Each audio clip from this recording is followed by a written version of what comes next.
చెప్పినంత ప్రేమ. ఎపిసోడ్ 62. నీకు ఎలాంటి అమ్మాయి అంటే ఇష్టం?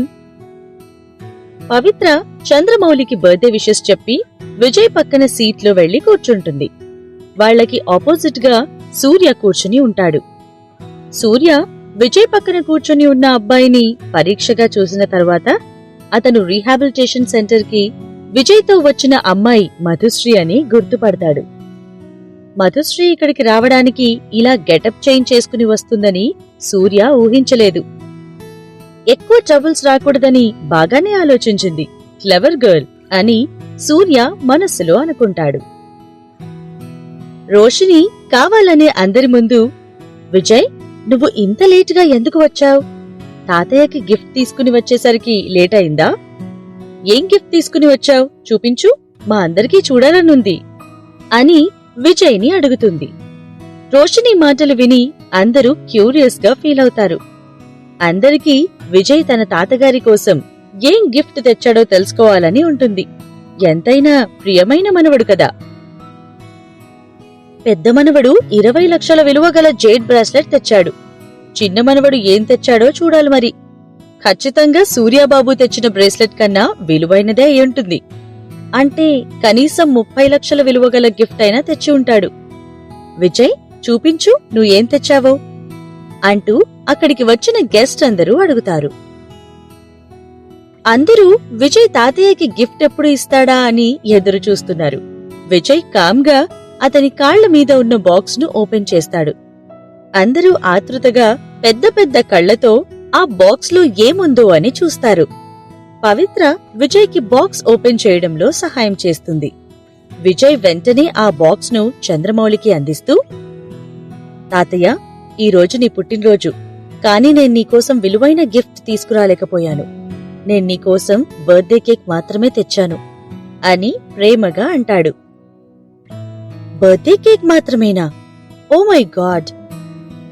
చంద్రమౌళి గారి ముద్దుల మనవడు అతని కోసం కేవలం బర్త్డే కేక్ మాత్రమే తెచ్చాడా అంటూ అందరూ ఆశ్చర్యపోతారు. రోషిని ముఖం తిప్పుకుంటూ, ఈ విజయ్కి ఆ ముసలాయనను ఎలా మచ్చిక చేసుకోవాలో కూడా తెలియదనుకుంటా. అయినా ఇంతమంది ముందు ఒట్టి చేతులతో కేవలం కేక్ను మాత్రమే తీసుకురావాలని ఎలా అనిపించిందో, కొంచెం కూడా సిగ్గనిపించలేదా అంటూ మనస్సులో తిట్టుకుంటుంది. గెస్ట్ అందరూ వాళ్లలో వాళ్లు గుసగుసలు పెట్టుకుంటారు. వాళ్లంతా విజయ్ అతని తాతయ్యకి ఏమాత్రం గౌరవం ఇవ్వడం లేదని, ఇక ముసలివాడు అయ్యాడని పట్టించుకోవడం లేదని అనుకుంటారు. అందరూ ఏమనుకుంటున్నా చంద్రమౌళి మాత్రం ఎవ్వరి మాటలను పట్టించుకోకుండా విజయ్ తెచ్చింది చిన్న గిఫ్టా పెద్ద గిఫ్టా అని ఆలోచించకుండా సంతోషంగా కేక్ ని తీసుకుని, వావ్, చూడ్డానికి చాలా టేస్టీగా ఉంది, నేను టేస్ట్ చేయకుండా ఆగలేకపోతున్నాను హహా అని ఆనందంగా అంటాడు. చంద్రమౌళికి విజయ్లో ఉన్న ఈ క్వాలిటీ అంటేనే చాలా ఇష్టం. ఎవ్వరితోనూ పోల్చుకోకుండా, అనవసరంగా పోటీ పడకుండా, కామ్గా న్యాచురల్ గా ఉండడం విజయ్కి మాత్రమే సాధ్యం. విజయ్ తెచ్చింది కేవలం చిన్న కేక్ మాత్రమే అయినా, దానికి ఎక్కువ విలువ లేకపోయినా అతనికి తీసుకురావాలన్న ఆలోచన ఉంది. అది చాలు నాకు అని తాతయ్య ఫీల్ అవుతాడు. అందరూ గుసగుసలు పెట్టుకుంటూ విజయ్ గురించి తక్కువగా మాట్లాడుతుంటే పవిత్రకి నచ్చలేదు. అసలు ఒక గిఫ్ట్ ను డబ్బుతో మాత్రమే ఎందుకు విలువ కడుతున్నారు? గిఫ్ట్ వెనకాల ఉన్న మంచి మనసును ఎందుకు చూడ్డం లేదు అని పవిత్ర మనసులో బాధగా ఫీల్ అవుతుంది. పవిత్ర ప్రకారం సూర్య తెచ్చిన 20 లక్షల బ్రేస్లెట్ కన్నా విజయ్ స్వయంగా తయారు చేసి తెచ్చిన కేకే ఎక్కువ విలువైనది. ఎవరు ఎలా రియాక్ట్ అవుతున్నా విజయ్ మాత్రం సైలెంట్ గా కామ్గా ఉన్నాడు. కనీసం అతని గిఫ్ట్ గురించి ఎక్స్ప్లెయిన్ కూడా చేయకుండా పరిస్థితిని ఇంకా వర్స్ట్ గా మారుస్తున్నాడు. అతని తాతయ్య ఫీల్ అవ్వకుండా ఉండేందుకు కనీసం మంచిగా మాట్లాడ్డానికి కూడా ట్రై చేయడం లేదు. పవిత్ర ఇదంతా చూస్తూ తట్టుకోలేకపోయింది. విజయ్ నోరు విప్పకపోతే ఏంటి, నేనున్నాను కదా అని మనస్సులో అనుకుని విజయ్ గిఫ్ట్ ను ఎక్స్ప్లెయిన్ చేస్తుంది. తాతయ్య గారు, ఇది నార్మల్ కేక్ కాదు, దీని పేరు ఫ్రూట్ కేక్. ఇది బయట పేస్ట్రీస్ లో దొరికే యూజువల్ కేక్ కాదు. ఇది స్పెషల్గా మీకోసం విజయ్ తయారు చేసిన స్పెషల్ డిష్. మీకు హైపోగ్లిసేమియా ఉన్న విషయాన్ని మనసులో పెట్టుకుని కేక్లో షుగర్ యాడ్ చేయలేదు. దానికి బదులుగా షుగర్ కాంటెక్స్ తక్కువగా ఉండే జైలిటాల్తో ప్రిపేర్ చేశాడు. అంతేకాదు, ఇందులో వాడిన ఇంగ్రీడియంట్స్ అన్నీ న్యాచురల్.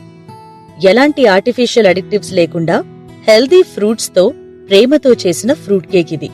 కాబట్టి మీరు ఎలాంటి డౌట్ లేకుండా ఆనందంగా కేక్ మొత్తం తినేయచ్చు అని అందరికీ వినిపించేలా చెప్తుంది. పవిత్ర వివరించి చెప్పిన తరువాత ఇప్పటి వరకు ఆర్డినరీగా కనిపించిన కేక్ అందరి కళ్లకు స్పెషల్గా కనిపిస్తుంది. ఇదంతా విన్న చంద్రమౌళి ప్రేమగా విజయ్ తలను నిమురుతూ, నా కోసం ఈ కేక్ను ప్రిపేర్ చేయడానికి నువ్వు చాలా కష్టపడి ఉంటావు. విజయ్, తాతయ్యకి నీ గిఫ్ట్ చాలా నచ్చింది. నేను చివరిసారి నీ చేతి కేక్ తిని 8 సంవత్సరాలవుతుంది. ఫైనల్గా ఈరోజు నీ చేతి స్పెషల్ కేక్ తినే ఛాన్స్ మళ్లీ వచ్చింది. హేయ్, అందరూ వినండి, ఈ కేక్ ఎవ్వరూ తినకూడదు. ఇది మొత్తం నాకోసం మాత్రమే అంటూ చిన్న పిల్లాడిలాగా సంతోషంగా చెప్తాడు తాతయ్య. రోషిని కన్విన్స్ కాలేకపోతుంది. ఆమె కొడుకు 20 లక్షల రూపాయలు ఖర్చు చేసి గిఫ్ట్ తెచ్చాడు. అయినా ఈ ముసలాయన ఇంప్రెస్ కాలేదు. కాని ఆ విజయ్ కేవలం చిన్న కేక్ తీసుకుని వస్తే దాన్ని అమృతంలాగా ఫీల్ అవుతూ ఇంత హ్యాపీగా ఉన్నాడేంటి అంటూ కన్ఫ్యూజ్ అవుతుంది. ఆమెకి విజయ్ మీద ఆ ముసలాయన చూపిస్తున్న ప్రేమ ఏమాత్రం నచ్చలేదు. సూర్య అతని అమ్మ పక్కన నిల్చుని బయటికి నవ్వుతూ ఉన్నాడు. కాని వాళ్ల తాతయ్య విజయ్ను చూసి హ్యాపీగా ఫీల్ అవుతూ అతను తెచ్చిన చిన్న గిఫ్ట్కి ప్రశంసలు కురిపిస్తూ పొగుడుతూ ఉంటే సూర్య మనసులో విజయ్ మీద చెప్పలేనంత ద్వేషం పెరిగిపోతుంది. అతని తాతయ్యకి ఇప్పుడనే కాదు, ఎప్పటినుండో తనకన్నా విజయ్ అంటేనే ఇష్టమని సూర్యకి తెలుసు. బయటికి నవ్వుతూ కనిపిస్తున్న సూర్య మనసులో విజయ్ని తిట్టుకుంటూ ఉంటాడు. విజయ్ ఇంకా వర్స్ట్ సిచ్యువేషన్లోకి రావాలని కోరుకుంటున్నాడు. చిన్నప్పటి నుండి జరిగేది ఇదే. తను బెస్ట్ అని సూర్య అతని తాతయ్య దగ్గర ప్రూవ్ చేసుకుందాం అని అనుకున్న ప్రతిసారి విజయ్ అంతకన్నా ఇంకా బెటర్గా చేసి తాతయ్య ప్రేమను మొత్తం తానే అందుకునేవాడు. సూర్య కష్టపడి 99 మార్కులు తెచ్చుకుని సంతోషంగా తాతయ్యకి చూపిస్తే విజయ్ 100 మార్కులతో వచ్చేవాడు. ఇక సూర్య 100 మార్కులు తెచ్చుకునే సమయానికి విజయ్ అవుట్ స్టాండింగ్ పర్ఫార్మెన్స్ తో ఏకంగా క్లాస్ను జంప్ చేసి నెక్స్ట్ క్లాస్కి వెళ్లిపోయేవాడు. అలా చిన్నప్పటి నుండి తాతయ్య కళ్లలో విజయ్ ఒక జీనియస్, ఒక హీరో. సూర్య ఆ స్థానం కోసం ఎంత ప్రయత్నించినా, ఎంత కష్టపడినా ఆ స్పాట్లైట్ లోకి రాలేకపోయాడు. సూర్య ఫీలింగ్స్ ను ఎవరూ అర్థం చేసుకోలేరు. ఈవెన్ విజయ్కి కూడా తెలియదు అతని గురించి సూర్య ఇలా ఫీల్ అవుతున్నట్టు. విజయ్ నాన్న దామోదర్, అమ్మ అహల్య విజయ్ ఇంటికి వచ్చినందుకు, అతని తాతయ్యను సంతోషపరిచినందుకు హ్యాపీగా ఫీల్ అవుతారు. హ్యాపీగా ఉన్న దామోదర్, అహల్య మనసులో విజయ్ సీక్రెట్ పెళ్లిచూపుల గురించి ఆలోచనలు పరిగెడుతున్నాయి. అక్కడికి వచ్చిన అమ్మాయిలందరూ వాళ్ల టాలెంట్స్ ను చూపిస్తే కనీసం ఒక్కరైనా విజయ్కి నచ్చుతారేమో అని ఆశగా ఎదురుచూస్తున్నారు. అహల్య, దామోదర్లు చంద్రమౌళి వంక చూస్తూ ఏదో సైగ చేస్తారు. వెంటనే అక్కడికి వచ్చిన గెస్ట్ అందరూ చంద్రమౌళి గారికి ఆయన 80వ పుట్టినరోజు విషెస్ చెప్పడానికి ఒక్కొక్కరుగా వస్తారు. అక్కడికి వచ్చిన అమ్మాయిలందరూ ఒక్కొక్కరిగా వెళ్లి వాళ్ల టాలెంట్స్ ను షోకేస్ చేస్తారు. కొంతమంది డ్రాయింగ్స్ వేశారు, కొంతమంది పాడారు, ఆడారు. అక్కడికి వచ్చిన అమ్మాయిలంతా వాళ్లకు ఉన్న ఏదో ఒక టాలెంట్ ను బయటపెట్టడానికి చాలా ట్రై చేశారు.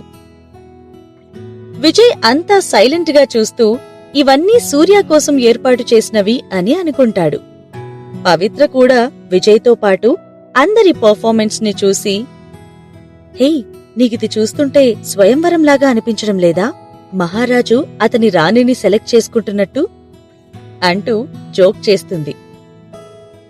విజయ్ పవిత్ర వైపు చూస్తూ, నా బ్రదర్ సూర్య ఈ ప్రపంచంలోనే బెస్ట్ మ్యాన్. కాబట్టి వాడి టాలెంట్స్ కి, లుక్స్ కి మ్యాచ్ అయ్యే అమ్మాయి కోసం స్వయంవరం ఏర్పాటు చేయడంలో తప్పులేదు అంటూ బదులు ఇస్తాడు. విజయ్కి సూర్య అంటే ఇష్టం. సూర్య అతని హీరో. చిన్నప్పటి నుండి సూర్యను చూస్తూనే పెరిగిన విజయ్కి అతని అన్న ఒక రోల్ మోడల్. మరి నీ సంగతేంటి? మీ వాళ్ళు నీకూడా ఇలాంటి పెద్ద స్వయంవరం ఏర్పాటు చేస్తారా నీకు భార్యను వెతికేటప్పుడు అని పవిత్ర మెల్లగా విజయ్ చెవిలో అడుగుతుంది. పవిత్ర ఇలా సడన్ గా అడిగేసరికి విజయ్ సర్ప్రైజ్ అవుతాడు. అతని ముఖం ఎర్రగా మారిపోతుంది. లేదు, నాకివన్నీ అవసరం లేదు. నేను నిజంగా ఇష్టపడే అమ్మాయినే పెళ్లి చేసుకుంటాను అని కామ్గా పెరుగుతున్న హార్ట్ బీట్ ను కంట్రోల్ చేసుకుంటూ చెప్తాడు. మరైతే నీకు ఎలాంటి అమ్మాయి అంటే ఇష్టం అని పవిత్ర మెల్లగా అడుగుతుంది. విజయ్ ఈ ప్రశ్నకు జవాబు ఇవ్వడానికి చాలా ఎంబరాస్డ్ గా ఫీల్ అవుతాడు. అది నువ్వే ఇడియట్. నేను ఇష్టపడే అమ్మాయివి నువ్వే. నీకు సంబంధించిన ప్రతి విషయం నాకిష్టమే అని విజయ్కి అరవాలని అనిపిస్తుంది. కాని అతని నోటి నుండి మాటలు రావడం లేదు. పవిత్ర తల విజయ్కి చాలా దగ్గరగా ఉంది. వాళ్ళిద్దరూ ఏదో మాట్లాడుకుంటున్న దృశ్యం చూడ్డానికి చాలా అట్రాక్టివ్ గా, ఐ క్యాచింగ్ గా ఉంది. చాలా మంది పవిత్ర వైపు క్యూరియస్ గా చూస్తున్నారు. పవిత్ర అటూ ఇటూ చూస్తుండగా అనుకోకుండా సమీర వైపు చూస్తుంది. సమీర తన వైపు ప్యాషనేట్ గా చూడ్డం గమనించి ఆమె చూపులను తట్టుకోలేక పక్కకు తిరుగుతుంది. పవిత్ర సడన్ గా సమీర పక్కన రెడ్ కలర్ సూట్ వేసుకున్న ఒక అతన్ని చూస్తుంది. అతన్ని చూడగానే ఎక్కడో చూసిన ఫీలింగ్ కలిగి, హే విజయ్, ఒకసారి అటువైపు చూడు. అక్కడ రెడ్ కలర్ సూట్లో ఉన్న వ్యక్తి మిస్టర్ అభినవ్ రాజ్ లాగా కనిపిస్తున్నాడు కదా, మధులత ఎంటర్టైన్మెంట్ సీఈఓ అని విజయ్ను క్యూరియస్ గా అడుగుతుంది. అలా కనిపించడమేంటి, వాడే కదా అని విజయ్ మనస్సులో అనుకుంటాడు. కాని పవిత్రకు నిజం చెప్పలేకపోతాడు. లేదంటే వాళ్ల మధులత ఎంటర్టైన్మెంట్ ప్లాన్ గురించి పవిత్రకి తెలుస్తుందని భయపడతాడు.